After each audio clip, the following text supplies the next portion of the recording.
through a glass, clearly, a scanner darkly, in a mirror, darkly, etc. I've seen a pattern in a couple of titles.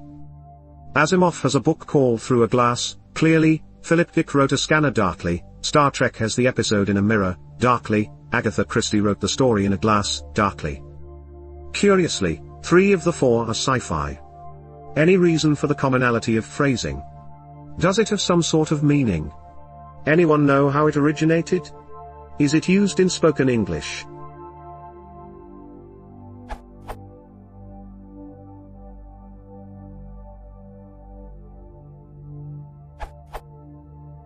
It originates from 1 Corinthians 13:12. For now we see through a glass, darkly, but then face to face, now I know in part, but then shall I know even as also I am known.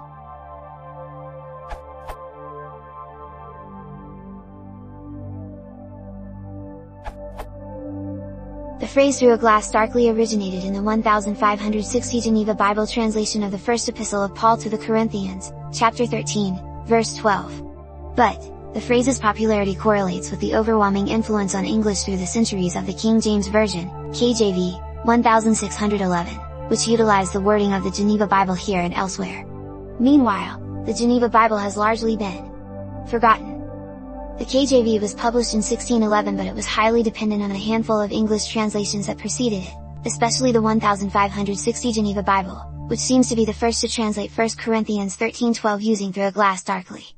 A scan/replica of this edition is at archive.org, complete with the title page indicating a 1560 date in Roman style. MDLX here is a screen capture/grab of 1 Corinthians 13:11-13. Using modern spelling, 1 Corinthians 13:12 of the Geneva Bible is: For now we see through a glass darkly, but then shall we see face to face. Now I know in part, but then shall I know even as I am known. The italicized phrase shall we see represents text not found in the Greek manuscripts. The Geneva Bible was a tremendously popular and influential translation, not in the least because it highly influenced the translators of the KJV. The Geneva Bible was the Bible of Shakespeare, John Bunyan and the Puritans, who brought a copy of it on the Mayflower. It was the first English version to be subdivided into verses. It also contained marginal notes. It was so popular it was reprinted every year from 1560 to 1616. Nevertheless, the KJV, 1611, went on to surpass even the Geneva Bible in popularity, usage, sales, and influence, while the Geneva Bible has largely been forgotten. And undoubtedly it is the KJV that popularized the wording that the question asks about, even if it did not originate it.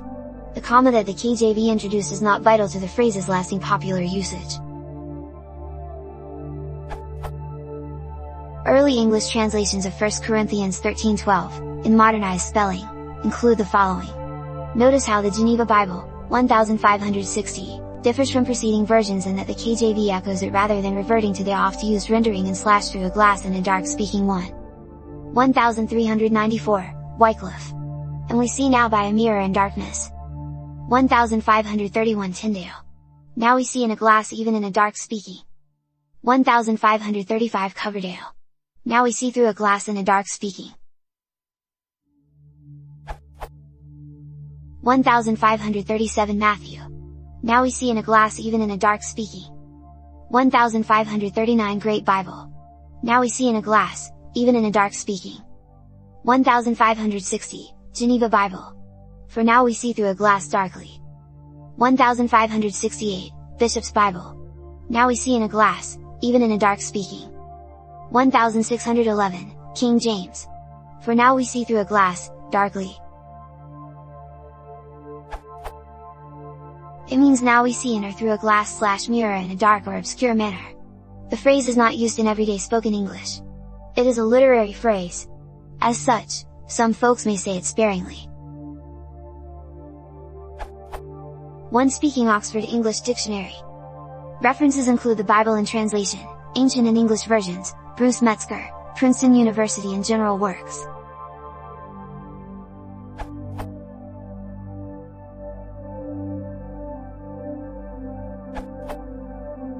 The other answer provided the etymology, as far as the meaning.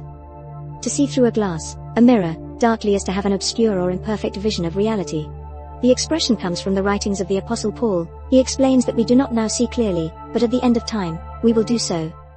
This URL